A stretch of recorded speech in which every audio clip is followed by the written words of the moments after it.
Hello friends, welcome to civil solve.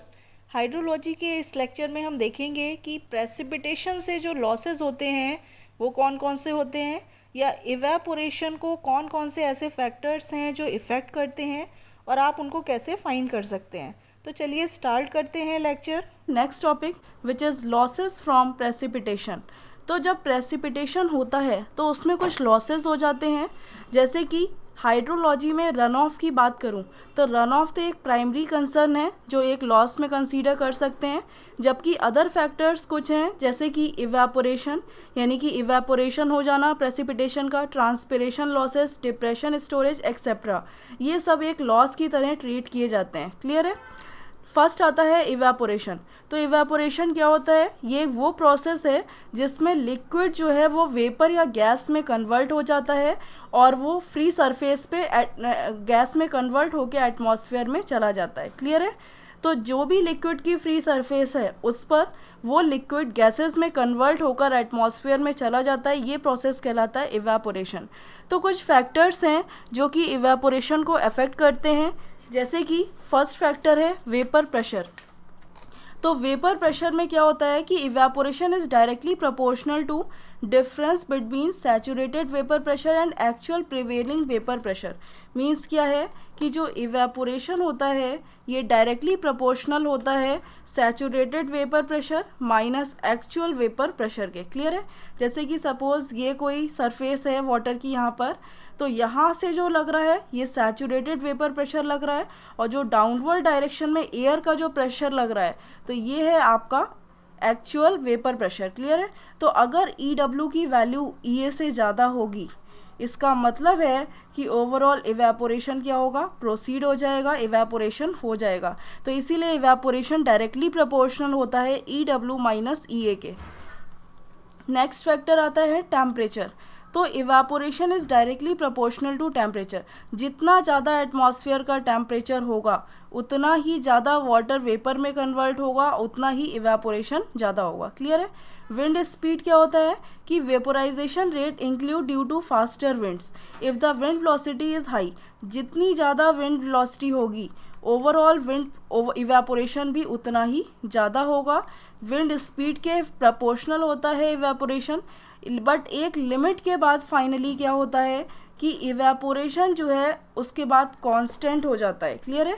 इधर अगर आप वाई एक्सिस पे इवेपोरेशन शो करते हैं और एक्स एक्सिस पे आपने विंड स्पीड को शो किया है, तो जो भी इवेपोरेशन होगा विंड स्पीड के बढ़ने के साथ साथ बढ़ेगा, बट उसके एक लिमिट के बाद ये कांस्टेंट हो जाएगा। देख लीजिए, if the wind velocity is very high and is sufficient to remove all vapour above the water surface, then any further increase in wind velocity will not affect the evaporation rate। मतलब क्या है, एक limit तक तो ये effect करेगी, but उसके बाद ये कोई विंड वेलोसिटी का इफेक्ट इवेपोरेशन पे नहीं पड़ेगा। नेक्स्ट फैक्टर आता है एटमॉस्फेरिक प्रेशर। एटमॉस्फेयर का प्रेशर अगर बहुत ज़्यादा है तो फाइनली इवेपोरेशन क्या होगा, अकर नहीं हो पाएगा, यानी इवेपोरेशन जो है इन्वर्सली प्रोपोर्शनल होता है एटमॉस्फेरिक प्रेशर के। क्लियर है। सॉल्युबल सॉल्ट्स, जितने ज़्यादा सॉल्ट्स होते हैं वो इवेपोरेशन रोकने में हेल्प करते हैं। इसका मतलब है कि इवेपोरेशन भी इन्वर्सली प्रोपोर्शनल होता है सॉल्युबल सॉल्ट्स के। जितने ज़्यादा सॉल्ट्स प्रेजेंट होंगे वाटर में उतना ही कम इवेपोरेशन होगा वाटर सरफेस पे। देख लीजिए, when salts are present vapour pressure is decreased which causes decrease in the rate of evaporation. As a result of this evaporation from sea water is about 2 to 3% less than that of fresh water. मतलब क्या है कि अगर सी water की आप बात करते हैं तो सी वाटर में सॉल्ट्स बहुत ज़्यादा होते हैं। जब उसमें सॉल्ट्स ज़्यादा हैं तो फ्रेश वाटर के कंपैरेटिवली सी वाटर में 2 से 3% कम इवेपोरेशन होता है। क्लियर है। क्योंकि सॉल्ट्स इवेपोरेशन को रोकने में हेल्प करते हैं। नेक्स्ट आता है डेप्थ ऑफ वाटर बॉडी। या अगर आपकी वाटर बॉडी की डेप्थ पर डिपेंड करता है इवेपोरेशन। अगर समर में बात की जाए तो shallow depth of water permits rapid increase in temperature during the day time and hence evaporation is more in shallow water bodies. यानी अगर मैं समर में बात करूं तो ये शैलो वाटर बॉडी है, यानी कम डेप्थ पर है, तो ओवरऑल टेम्परेचर क्या होगा समर में, यानी कि ये शैलो है तो वाटर का सारा टेम्परेचर ज़्यादा होगा, तो ज़्यादा टेम्परेचर होने की वजह से शैलो वाटर बॉडी में इवेपोरेशन क्या होगा, ज़्यादा होगा। वही अगर मैं डीप वाटर बॉडी की बात करूँ समर में, तो ओवरऑल क्या होगा, ऊपर का टेम्परेचर तो ज़्यादा होगा बट बॉटम का जो टेम्परेचर है वो उतना ज़्यादा नहीं होगा। इसकी वजह से जो डीप वाटर बॉडीज़ होती हैं समर में उसमें इवेपोरेशन उतना नहीं होता जितना कि शैलो वाटर बॉडी में होता है। बट अगर विंटर की बात की जाए तो विंटर में क्या होता है कि जो सराउंडिंग टेम्परेचर है वो falls but the temperature of deep lakes does not fall easily. यानी कि ये सपोज डीप लेक है, तो डीप लेक की अगर बात करें विंटर में तो ऊपर का टेम्परेचर यानी सराउंडिंग का जो आसपास का टेम्परेचर है वो तो बहुत कम होगा, बट जो बॉटम का टेम्परेचर होता है उतना ईजिली कम नहीं हो पाता है। इसीलिए विंटर की अगर बात की जाए तो डीप वाटर बॉडीज़ में इवेपोरेशन ज़्यादा होता है कंपैरेटिवली शैलो वाटर बॉडीज़ के। देख लीजिए, and this water remains relatively warmer, consequently in winter evaporation is more in deep water bodies. Winter में इवेपोरेशन डीप वाटर बॉडीज़ में ज़्यादा होता है और समर में इवेपोरेशन शैलो वाटर बॉडीज़ में ज़्यादा होता है। एरिया और सरफेस एरिया, जितना ज़्यादा सरफेस एरिया होगा इवेपोरेशन उतना ही ज़्यादा होगा। क्लियर है कि उतना ज़्यादा सरफेस मिल जाएगी इवेपोरेट होने के लिए, तो फाइनली ये डायरेक्टली प्रोपोर्शनल होता है एरिया के। नेक्स्ट आता है कंजर्वेशन ऑफ रिजर्वायर वाटर और रिडक्शन इन इवेपोरेशन, कि आप रिजर्वायर वाटर को इवेपोरेट होने से कैसे बचा सकते हैं। कि आपको पता है कि आपको रिडक्शन करना है इवेपोरेशन में, तो जितना ज़्यादा सरफेस एरिया होता है उतना ही ज़्यादा इवेपोरेशन होगा। तो अगर आप सरफेस एरिया कम कर दें, वॉल्यूम उतना ही रखें बट सरफेस एरिया आपने क्या किया, कम कर दिया, तो क्या होगा, इवेपोरेशन कम हो जाएगा। देख लीजिए, रिडक्शन इन सरफेस एरिया, पहला पॉइंट है कि सरफेस एरिया में रिडक्शन अगर कर दिया तो इवेपोरेशन कम हो जाएगा। This can be achieved by providing greater depth for a given volume of water, यानी सेम वॉल्यूम में अगर आपने ग्रेटर डेप्थ पर प्रोवाइड कर दिया तो सरफेस एरिया कम होने की वजह से इवेपोरेशन भी कम हो जाएगा। सेकेंड क्या आप कर सकते हैं, कंजर्व करना है आपको वाटर को, तो by providing mechanical covers in the form of roof, shed etcetera. आप रूफ है, शेड है, ये सब प्रोवाइड कर सकते हैं जिसकी वजह से इवेपोरेशन जो है वो कम होगा, टेम्परेचर के इफेक्ट उतना नहीं हो पाएगा, यानी प्रॉपर इवेपोरेशन नहीं हो पाएगा शेड वगैरह प्रोवाइड करने से। By providing chemical films, chemical film provide करने से भी आप इवेपोरेशन को कंट्रोल कर सकते हैं। जैसे कि कुछ केमिकल्स हैं, हेक्साडेकेनॉल, इसको सिटाइल अल्कोहल भी कहते हैं, और ऑक्टाडेकेनॉल, इसको स्टेराइल अल्कोहल बोलते हैं। Can be use to reduce the evaporation rate, इसको इवेपोरेशन रेट को रिड्यूस करने के लिए फिल्म्स का यूज़, केमिकल्स का यूज़ करते हैं। A thin colourless, odourless and non toxic film is on the water surface which facilitate free circulation of oxygen and carbon dioxide. मतलब क्या है कि एक थिन फिल्म बना लेता है, कलरलेस जिसमें कोई कलर नहीं होता, ओडरलेस कोई भी स्मेल वगैरह नहीं आती, एंड नॉन टॉक्सिक फिल्म कोई भी टॉक्सिक नहीं होते, ये is on the water surface, जो कि फैसिलिटेट करता है free circulation of oxygen and carbon dioxide. मतलब ऑक्सीजन और कार्बन डाइऑक्साइड तो इस फिल्म से पास हो सकती है बट ओवरऑल जो है इवेपोरेशन जो है वो प्रोसीड नहीं हो पाएगा, प्रॉपर इवेपोरेशन कम हो जाएगा। तो ऑक्सीजन और कार्बन डाइऑक्साइड इसमें एंटर कर सकती है जिसकी वजह से जो एक्वेटिक लाइफ है उसको आप प्रिजर्व कर सकते हैं, लेकिन इवेपोरेशन जो है वो उतनी तेज़ी से नहीं हो पाएगा इस फिल्म में। तो evaporation can be reduce to a minimum if film pressure of 0.04 is maintain, यानी कि अगर इवेपोरेशन को रिड्यूस करना है आपको तो फिल्म प्रेशर को 0.04 न्यूटन पर मीटर मेंटेन करना पड़ेगा। क्लियर है। थ्रू एक्सपेरिमेंट्स ये देखा गया है कि it has been observe that evaporation can be reduced up to 60%। जब आप सिटाइल अल्कोहल का यूज़ कर रहे हैं तो आप इवेपोरेशन को 60% तक रिड्यूस कर सकते हैं, जबकि आप फील्ड कंडीशंस में देखें तो ये 20 to 50% रिडक्शन होता है इवेपोरेशन रेट में। क्लियर है। 20 से 50% रिडक्शन हो पाता है इवेपोरेशन रेट में अगर आप फील्ड कंडीशंस की बात करते हैं। नेक्स्ट टॉपिक आता है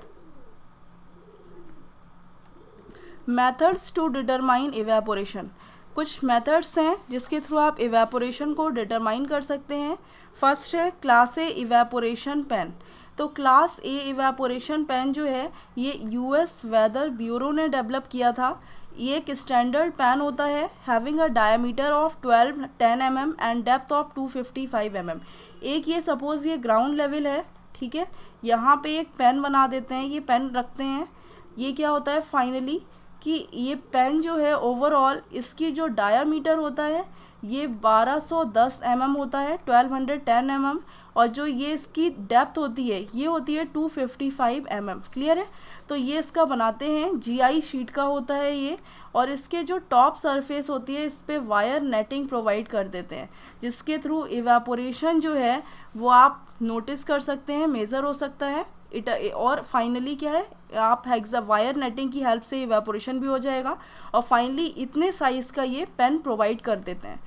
सेकंड आता है आईएसआई स्टैंडर्ड पेन। तो इंडिया स्टैंडर्ड पेन है, तो इंडियन ने भी कुछ पेन बना दिया एक, जिसको मॉडिफाइड फॉर्म है क्लास ए इवेपोरेशन पेन की। इसको क्लास ए इवेपोरेशन पेन का मॉडिफाइड फॉर्म बोलते हैं, जिसमें डायमीटर क्या ले रहे थे 1200, पहले 1210 ले रहे थे, इसमें 1220 mm है, और डेप्थ सेम प्रोवाइड किए 255 mm। बट एक कॉपर शीट, उसमें जीआई शीट का यूज़ किया गया, इसमें आपने कॉपर शीट का यूज़ किया है जिसकी थिकनेस 0.9 mm है। Top of the pan is fully covered, बल्कि ऊपर की जो टॉप है वो हेक्सागोनल वायर नेटिंग से कवर्ड है, which prevents the water from any disturbance and ensures that uniform temperature is maintain during day and time. तो हेक्सागोनल वायर नेटिंग प्रोवाइड कर देते हैं, जिसकी वजह से आप कोई भी डिस्टर्बेंस को प्रिवेंट कर सकते हैं और यूनिफॉर्म टेम्परेचर को मेंटेन कर सकते हैं। क्लियर है। नेक्स्ट आता है Colorado sunken pan. Colorado sunken pan की हेल्प से भी आप इवेपोरेशन डिटरमाइन कर सकते हैं। इसमें क्या करते हैं, ओवरऑल डेप्थ 460 mm प्रोवाइड करते हैं, और एरिया जो है क्रॉस सेक्शनल एरिया वो 920 mm स्क्वायर प्रोवाइड करते हैं, और एक पेन बना देते हैं जिसके थ्रू आप इवेपोरेशन को मेज़र कर सकते हैं। In order to convert the evaporation, pen evaporation values into lake evaporation value, a pen coefficient is used। जब आपको पेन इवेपोरेशन को लेक इवेपोरेशन में कन्वर्ट करना है तो आप एक पेन कोफिशिएंट का यूज़ करते हैं जिसकी वैल्यू है CP। क्लियर है। ये फॉर्मूला आपको ध्यान रखना है, इस पे बेस्ड क्वेश्चन पूछ लेते हैं। तो लेक इवेपोरेशन में कन्वर्ट करना है रियल, तो आपने तो पेन ओवरऑल जो एक्सपेरिमेंट किया है वो पेन पे किया है, तो रियल में जो लेक में इवेपोरेशन होगा वो एक CP से जब आप मल्टीप्लाई कर देंगे पेन इवेपोरेशन में तो आपको ओवरऑल लेक का इवेपोरेशन मिल जाएगा।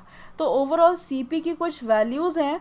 क्लास ए पेन के लिए इनने 0.7 ली है, ISI पेन ने 0.8 ली है CP की वैल्यू, कोलोराडो संकन पेन ने 0.78 कंसीडर किए, और US जियोलॉजिकल सर्वे फ्लोटिंग पेन ने 0.8 कंसीडर किए। क्लियर है। तो ये डिफरेंट CP की वैल्यू जो है वो कंसीडर की गई है लेक इवेपोरेशन निकालने के लिए। एक आता है एम्पेरिकल मेथड। एम्पेरिकल मेथड है जिसके थ्रू आप इवेपोरेशन को जो है फाइंड कर सकते हैं। तो इसका फॉर्मूला होता है, एम्पेरिकल एक फार्मूला दिया, ये डाल्टन लॉ पे बेस्ड होता है, और इक्वेशन जो डेवलप होती है इसको मेयर्स इक्वेशन कहते हैं। क्लियर है। According to this equation rate of evaporation is given as. तो इस इक्वेशन के अकॉर्डिंग जो इवेपोरेशन रेट होता है तो E इक्वल टू होता है आपका Km, एक कॉन्स्टेंट है, EW saturated vapour pressure minus actual vapour pressure EW minus EA plus 1 plus V9/16। Clear है। तो ये V9 जो वेलोसिटी है एट 9 मीटर डेप्थ पे इन किलोमीटर पर सेकेंड, इसकी यूनिट किलोमीटर पर सेकेंड है, और 9 मीटर डेप्थ पे जो वेलोसिटी मिलेगी उसको आप V9 कंसीडर करेंगे। तो एम्पेरिकल ये फॉर्मूले की हेल्प से जो है डायरेक्टली आप फाइंड कर सकते हैं। देख लीजिए जहाँ पर E क्या है, इवेपोरेशन है mm पर डे में। क्लियर है। EW क्या है, saturated vapour pressure in mm of Hg, mercury के टर्म में निकालते हैं। ये जो है एक्चुअल वेपर प्रेशर है इन mm ऑफ Hg। V9 क्या है, मंथली मीन विंड वेलोसिटी है, जो कि आप 9 मीटर की हाइट पे अबाउट मेज़र करते हैं इन किलोमीटर पर आवर में। Km एक कांस्टेंट है जो कि साइज़ ऑफ वाटर बॉडी पे डिपेंड करता है। अगर आपकी डीप वाटर बॉडी है तो आप 0.36 लेंगे, और शैलो वाटर बॉडी है तो Km की वैल्यू 0.5 लेंगे। क्लियर है। Wind velocity at any height h can be given by 1/7 power law, यानी कि अगर किसी भी हाइट पर विंड वेलोसिटी निकालनी है तो आप 1/7 पावर लॉ लगा सकते हैं। V at h equal to C into s to the power 1/7, यानी वेलोसिटी एट h हाइट पे वेलोसिटी जो होगी वो आप निकाल सकते हैं C into s to the power 1/7। तो ये 1/7 पावर लॉ होता है जिसकी हेल्प से आप किसी भी हाइट पर विंड वेलोसिटी निकाल सकते हैं। ये रिलेशन 500 मीटर तक की हाइट के लिए एप्लीकेबल होता है। एक न्यूमेरिकल देख लीजिए, इससे क्लियर हो जाएगा। A reservoir with a surface area of 250 hectare has the value of saturated vapour pressure as 17.54 mm of Hg। मतलब एक सरफेस एरिया कितना गिवन है, 250 हेक्टेयर सरफेस एरिया गिवन है, सैचुरेटेड वेपर प्रेशर EW की वैल्यू given है 17.54 mm। Clear है। Actual vapour pressure की वैल्यू है EA की वैल्यू 7.02 mm ऑफ Hg। क्लियर है। The wind velocity at 1 metre above ground is 16 kilometre per hour, यानी कि 1 मीटर पर गिवन है 16 kilometre per hour. Find the daily evaporation from the lake and the volume of water evaporated from the lake in 1 week. तो आपको daily evaporation सबसे पहले निकालना है, ई की वैल्यू फाइंड करनी है। तो आपको पता है कि ई की वैल्यू फाइंड करने के लिए सबसे पहले आपको जो भी फॉर्मूला है उसमें वैल्यूज़ पता होनी चाहिए। कांस्टेंट की वैल्यू गिवन है 0.36। क्लियर है, ये वैल्यू आपकी क्वेश्चन में गिवन है। तो आपको पता है इवेपोरेशन का फॉर्मूला क्या होता है, डाल्टन्स लॉ के according Km EW minus CA into 1 plus V9/16। Clear है। तो ये फॉर्मूला होता है आपका इवेपोरेशन का। तो आपको पता है कि ओवरऑल Km की वैल्यू पता है, EW की वैल्यू पता है, EA की वैल्यू पता है, V9 की वैल्यू चाहिए, यानी विंड वेलोसिटी चाहिए, बट कितनी हाइट पर, 9 मीटर की हाइट पर। तो आपको पता है कि ओवरऑल H हाइट पर जो 1/7 पावर लॉ होता है, इसका फॉर्मूला क्या होता है, VH = C S⁻⁴ 1/7।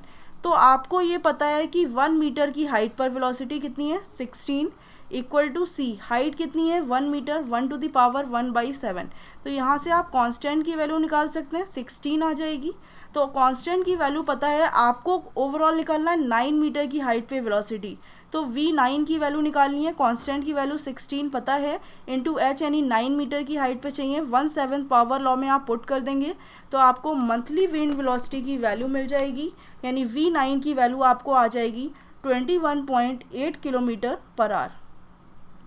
तो आपको V9 की वैल्यू भी पता चल गई, डायरेक्टली आप इवेपोरेशन के फॉर्मूले में रख सकते हैं।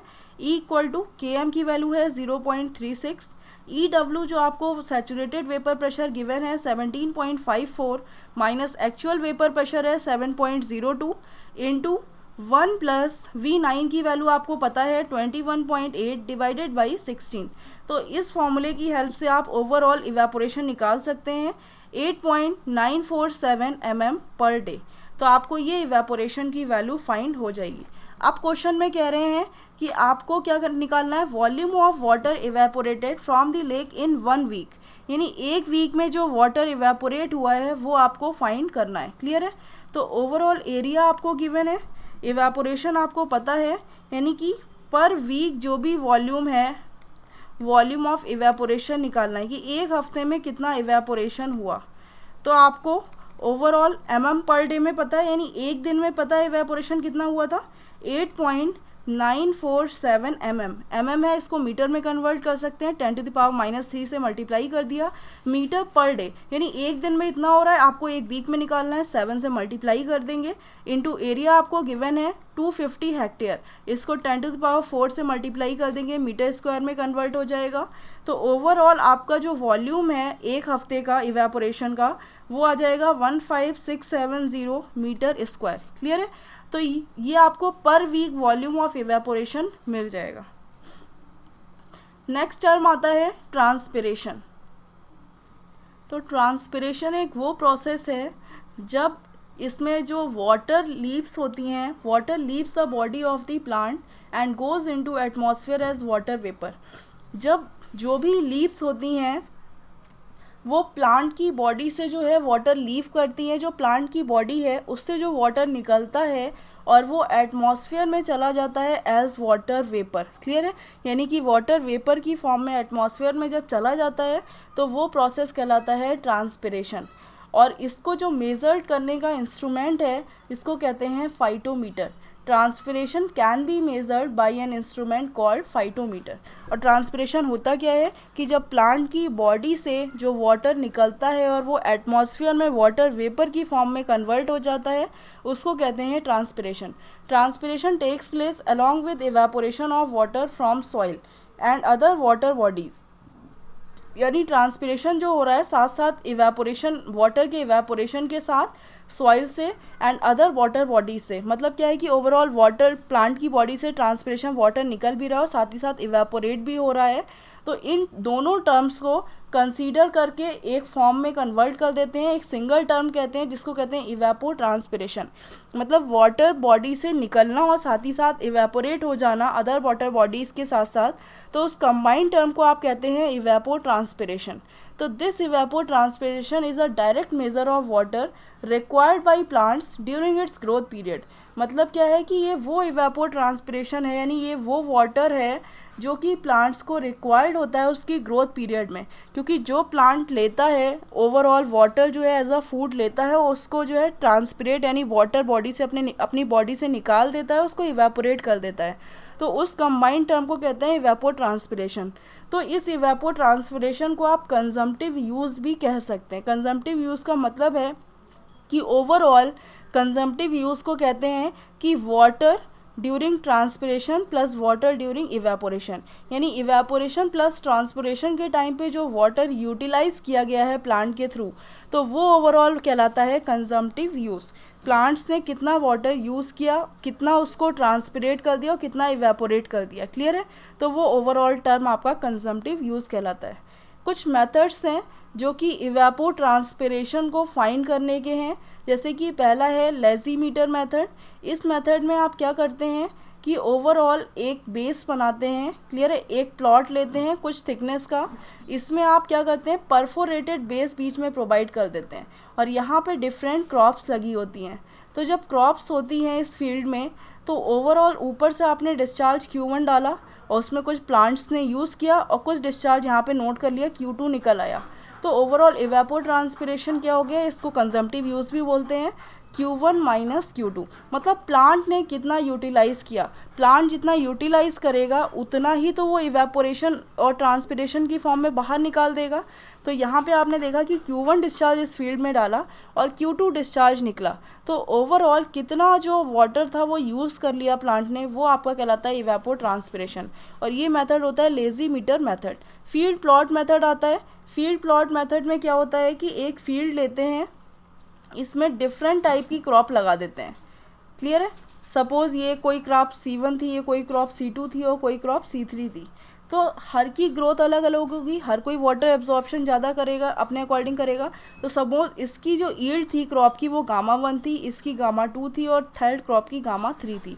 मतलब सबसे ज़्यादा ग्रोथ किस हिसाब से है उस क्रॉप की, तो वो ईल्ड कहलाती है। जो मैक्सिमम ग्रोथ होती है that is known as yield. तो आपको पता है कि सपोज़ एज्यूम कर लिया कि जो ईल्ड है यानी कि वो थर्ड क्रॉप की सबसे ज़्यादा है, सबसे ज़्यादा ग्रोथ इसमें हुई है, सेकंड ग्रोथ इसमें हुई है और फर्स्ट ग्रोथ यानी कि सबसे कम ग्रोथ Γ1 में हुई है। तो जो सबसे ज़्यादा ग्रोथ वाली क्रॉप होगी और वो जितना वाटर यूज़ करेगी वो आपका कहलाएगा इवेपो ट्रांसपिरेशन, क्लियर है। तो फील्ड प्लॉट मेथड क्या होता है कि इवेपो ट्रांसपिरेशन क्या होता है कि वो ओवरऑल वाटर यूटिलाइज बाई, जो वाटर है यूटिलाइज बाई C3 क्रॉप, यानी क्योंकि उसकी यील्ड सबसे ज़्यादा है तो C3 क्रॉप जितना वाटर यूटिलाइज करेगी वो ओवरऑल क्या कहलाएगा इवेपो ट्रांसपिरेशन। पेनमैन्स इक्वेशन होती है, ये इक्वेशन जो है एनर्जी बैलेंस और मास ट्रांसफ़र अप्रोच पे बेस्ड होती है। ये ऑप्शन में पूछ लेते हैं, आपको पता होना चाहिए।